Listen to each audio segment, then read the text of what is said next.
Mauro, patrão, seja bem-vindo. Tá aí, gostei do bigode agora, mais uma vez aqui, você deu uma caprichada, você sabe que eu acho bacana, né? Ô Mauro, tanta coisa aqui, importante, um programa histórico, pode ligar o seu áudio aí para gente, para já te ouvir, quero saudar você, agradecer muito a sua presença aqui, eu sei que você preparou uma análise aí da conjuntura brasileira nesse momento, mas queria que você começasse falando do Rio Grande do Sul, de tudo que foi dito aqui, você acompanhou parte, né? Eu percebi que você acompanhou parte dessa discussão. Quer dizer, parece que agora foi muito bem encaminhado, a impressão que dá a partir desse processo de ontem, em especial, a meu ver, em que o Pimenta é nomeado ali uma espécie de interventor e que os planos são todos ali organizados, né? Então, por favor, patrão, com a sua palavra. Tudo bom, Conde? Tudo bom, audiência? Obrigado pelo convite. É um momento muito delicado. Eu acompanhei atentamente tanto o Fernando Brito quanto o Miguel Rosseto. Eu concordo com muita coisa que o Fernando Brito colocou, assim, no sentido do tom e da precaução. Eu acho que ainda é um pouco cedo para a gente avaliar como é que as coisas vão se dar. Eu estou reconhecendo que ontem foi um evento muito importante, mas eu acho que a gente não sabe muito bem ainda como as coisas vão se dar, né? Então, eu acho que é importante ter um pouco de cautela. Eu acho que é importante também a gente aproveitar esse espaço para tentar esclarecer algumas coisas que, eventualmente, claro que eu não sou, obviamente, dono da verdade, mas eu fui atrás, enquanto eu via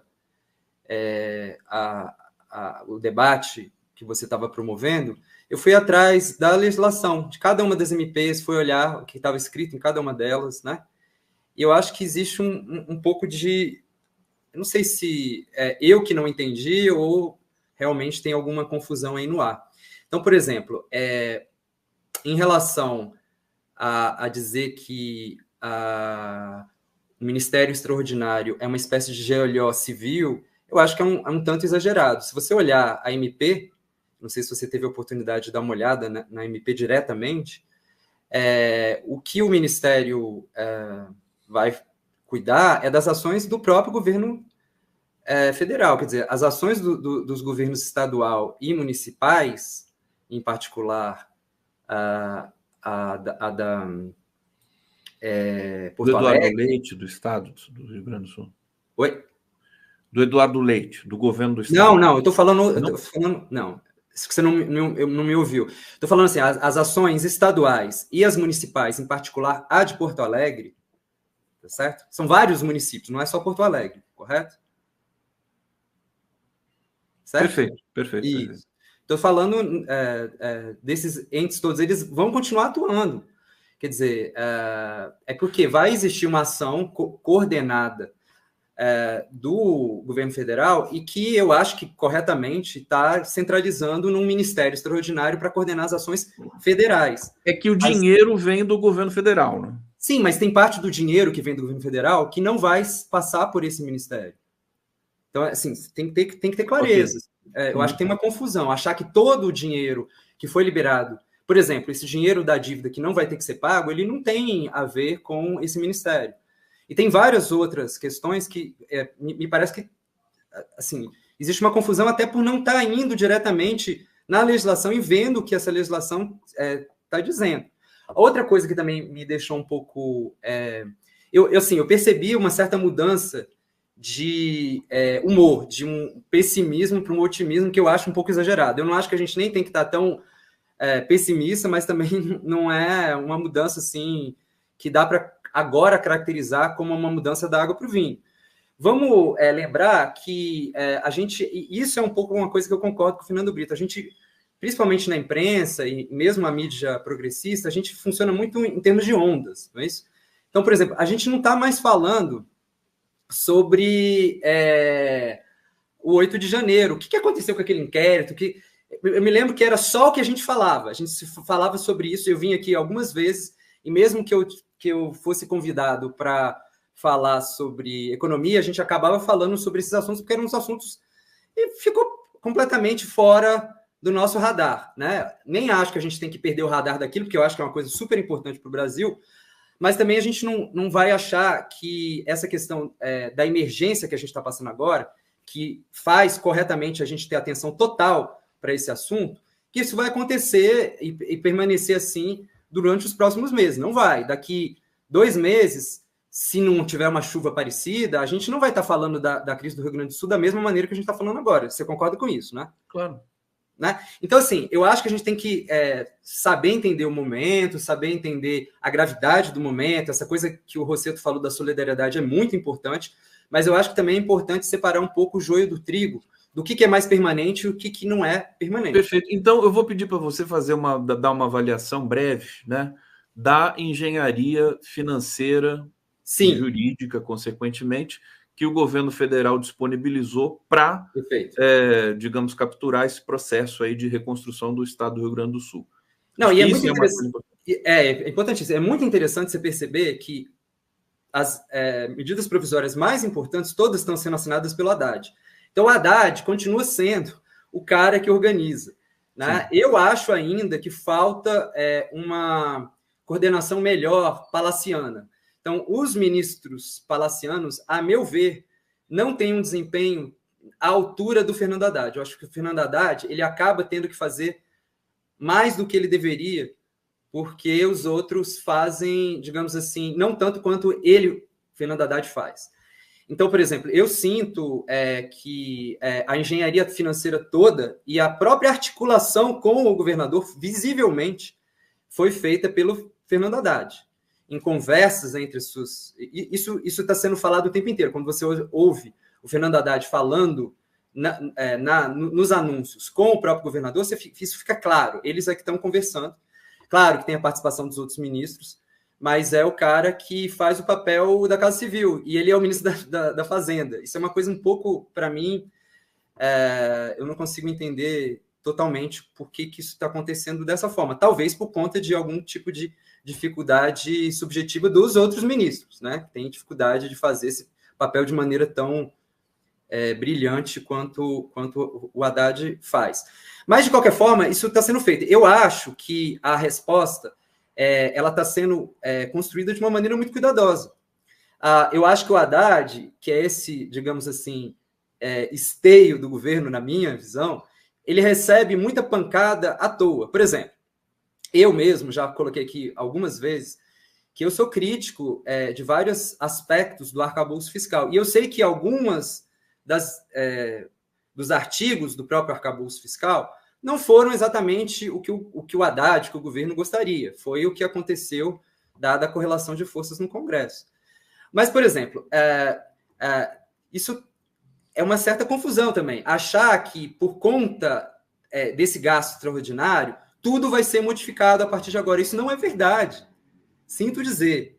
Primeiro, em relação ao ministério que foi criado, é ainda uma medida provisória. Se tiver alguma coisa que o Lira ou o Pacheco não querem, essa medida provisória vai ser alterada. Então, assim, vamos muito devagar com essas expectativas exageradas, porque eu acho que essas expectativas podem se frustrar rapidamente. Só fazer um parêntese para justificar a expectativa forte, é que o presidente Lula realmente ele acabou aglutinando um grupo sem precedentes na história brasileira. Quer dizer, isso sim, né? Sem dúvida. Só que por isso que dá a impressão que está todo mundo unido, né? Não, mas eu acho que isso aí a gente tem que ser menos ingênuo. As pessoas estão todas unidas para foto.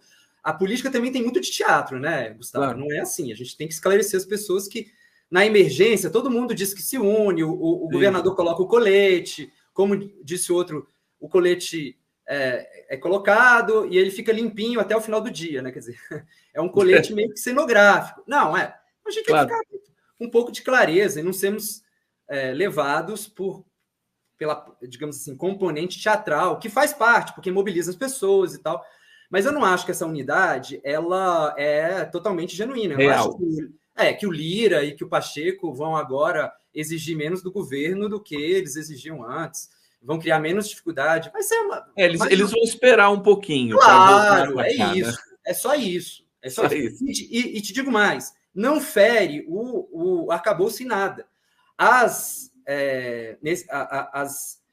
medidas necessárias para aperfeiçoar o arcabouço ainda vão ter que ser construídas e lutadas para serem feitas por quem acha que tem que mudar. Peraí, deixa eu só terminar esse ponto que é importante. Quando você tem estado de calamidade pública, tanto na lei de responsabilidade fiscal quanto no arcabouço, você pode fazer um gasto extraordinário. E o gasto que foi feito na pandemia é muito maior, uma espécie de contragosto do Bolsonaro, mas foi feito um gasto muito maior do que esse. Então, assim, quando existe um estado extraordinário, isso não tem nada a ver com a política fiscal e, enfim, o que rege a política fiscal, que é a lei complementar. Agora, isso significa que a lei complementar não precisa ser aperfeiçoada? Não, eu acho que a lei complementar tem que ser aperfeiçoada. Só que eu acho que a gente tem que colocar a pé no chão e não pode ficar exigindo coisas que são impossíveis. Porque isso aí, se você for de um partido bem pequenininho de oposição, à esquerda ou à direita, você pode, principalmente se você for realmente oposição, você pode falar o que você quiser.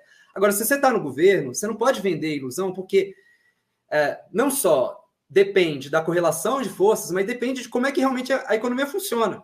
Então, por exemplo, eu vejo algumas pessoas dizendo o seguinte: não, agora a gente vai acabar com... a gente acabou com o teto do Temer e colocou o teto do Haddad no lugar. Agora a gente vai acabar com o teto do Haddad e vai colocar nada no lugar. Isso não vai acontecer. Não é assim que as coisas funcionam. Por conta da correlação de forças no Congresso e fora do Congresso, na sociedade como um todo, mas também porque você pode ter um teto que não seja um teto que atrapalhe o governo fazer o que o governo tem que fazer, certo? Então, assim, eu acho que quando a gente quer demais, a gente acaba tendo menos do que a gente consegue. Tá aí o Mauro trazendo essas informações. Claro, a gente faz também uma espécie de movimento de pêndulo, assim, né? Equilibrando otimismo e tudo mais. O que me pareceu, e assim, eu não queria continuar na questão do Rio Grande do Sul, porque tem outros assuntos que você tem, então, mas não vai dar tempo da gente falar aqui. Mas que essa necessidade do investimento social, no sentido de retomar, isso pode trazer novos ares para o governo, quer dizer, sabendo de todos os problemas. Sim, né? Sim. O próprio mas eu ainda acho... Oi? Concordo com você, mas eu ainda acho que existe um problema de coordenação sério dentro do governo. Ah, sim. E eu acho que existe eu me lembro de ter ouvido você falar uns dias desses atrás que queria o Lula mais cercado por cientistas, coisas desse tipo, né? Foi num determinado momento que você estava um pouco mais pessimista. Eu não sei se é só isso que a gente precisa, mas isso seria uma coisa também interessante. O que eu acho é que o presidente da República, apesar de eu achar que o Lula acerta muito, eu acho que o presidente da República é o responsável também pelas pessoas que estão próximas dele. Se existe uma deficiência de coordenação, e se o próprio presidente, de vez em quando, está reclamando com seus ministros, eventualmente ele tem que fazer mudanças. Eu sei que, assim, pelo menos é aparente que o Lula tem muito incômodo em fazer mudanças de nomes de pessoas, né? Assim, pelo menos a gente sente que ele resiste bastante, mas às vezes tem que mudar. Por exemplo, um caso desse era a Secretaria de Comunicação. A Secretaria de Comunicação não está funcionando a contento desde o início. Né? Assim, isso é falado... é só responsabilidade do ministro que agora vai para um outro ministério? Não vou dizer que é só responsabilidade dele, mas é claro que o ministro da SECOM é o cara que deveria organizar e coordenar as ações de comunicação do governo. Com as mídias alternativas, com a sociedade, etc., com os outros ministérios. Eu acho que isso não estava sendo bem feito. Entende? Então, assim, e continua. Esses problemas perduram, não tem dúvida nenhuma disso. Por isso que eu não estou com esse otimismo todo, você está entendendo? Não, eu acho que eles mudam. Talvez você tenha entendido até, inclusive, você talvez esteja se baseando um pouco na minha posição de ter gostado do que eu vi que aconteceu ontem, né? Mas, evidentemente, tem uma pletora de situações, né? Às vezes você fala assim, não, tem aqui um gancho importante para o governo começar a se organizar melhor. Agora, acho que é uma oportunidade. Vamos falar, eu queria que você... Fique à vontade para trazer o tema que você quiser, de qualquer maneira, mas eu queria que você falasse das federais e da greve. Eu vi ontem uma oferta do governo de 31% de reajuste. Você está Sim. acompanhando? Como é que está essa situação? Não, eu tô acompanhando, mas eu tô falando isso porque, assim, boa parte do que eu queria falar, eu já falei, eu consegui conectar essa questão do arcabouço, essa questão do delírio, que eu acho que às vezes tem demandas que são meio delirantes, com a própria questão do Rio Grande do Sul.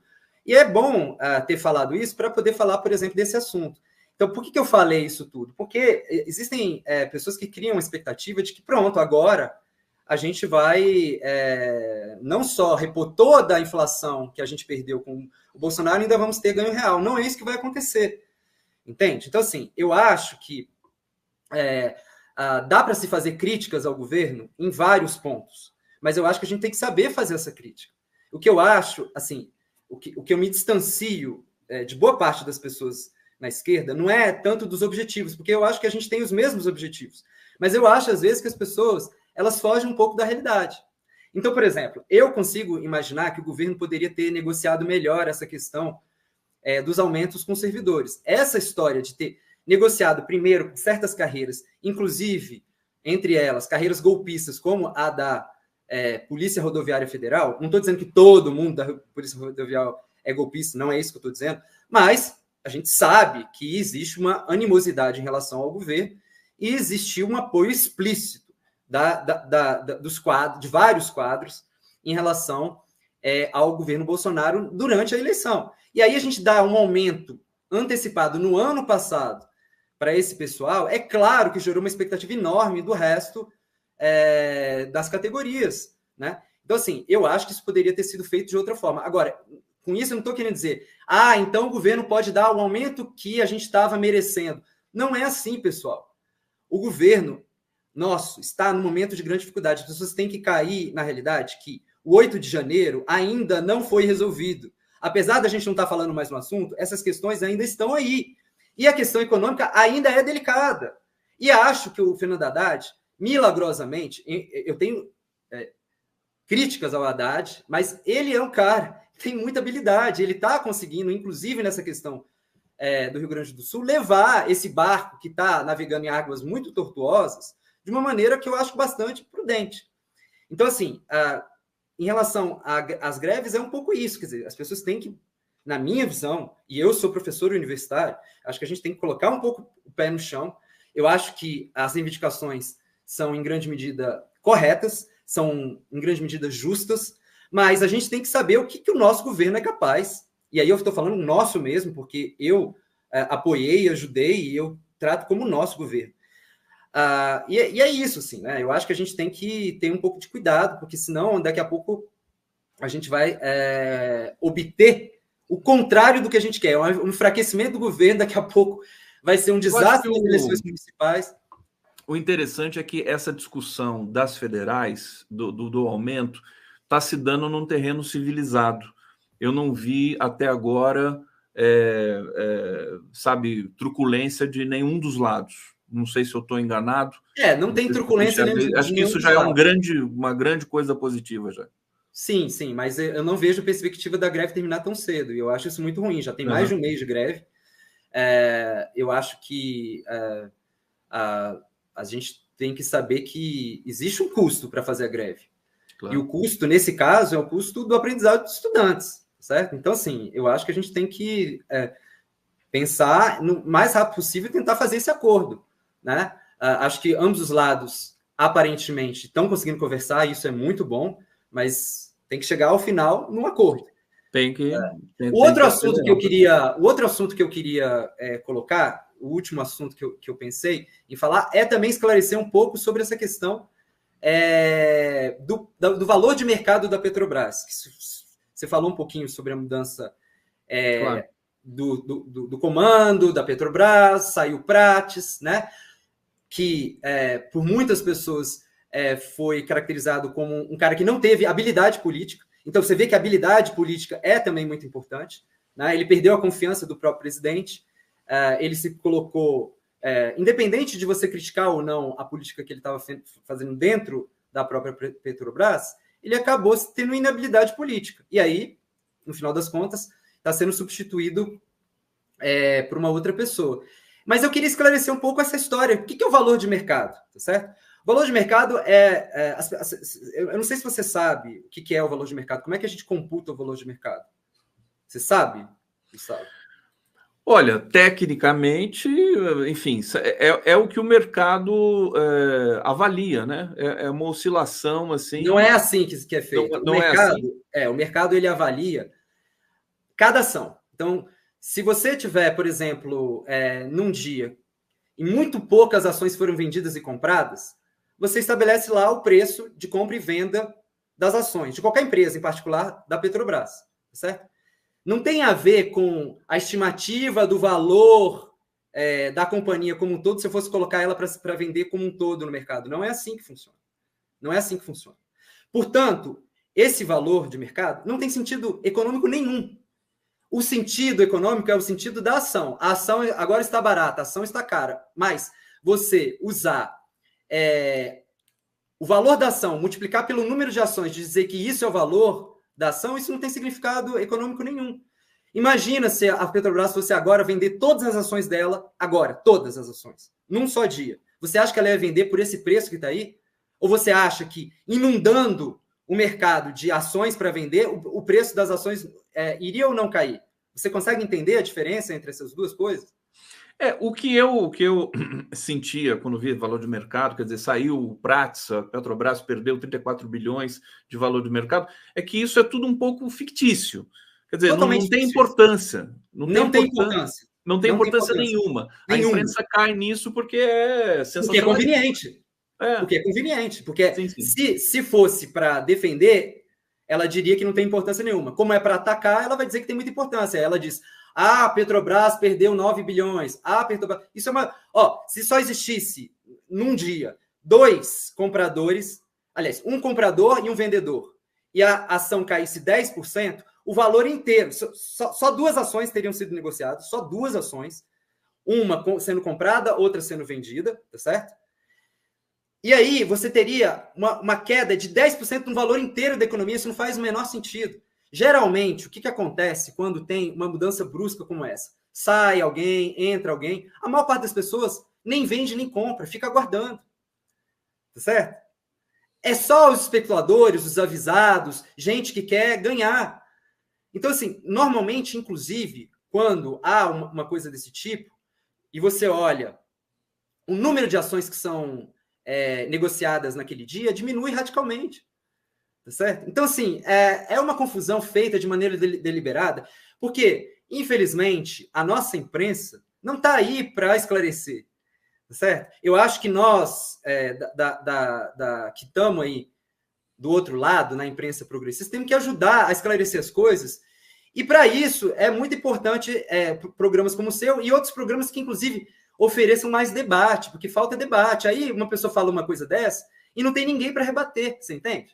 E fica como verdade, é isso. Fica por isso mesmo. Fica por isso mesmo. É por isso que a gente tenta aqui no programa, humildemente, também trazer essas discussões à baila aqui. Meu querido Mauro Patrão, chegamos no final aqui do 11 News, uma edição muito bacana, muito prazerosa de fazer.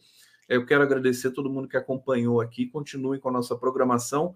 Mauro, obrigado. Não deu para falar, deu para falar de tudo que a gente tinha combinado, mas depois eu estou curioso para questões aí da condução econômica, da desoneração e tudo mais. A gente vai marcar mais uma vez para você voltar aqui.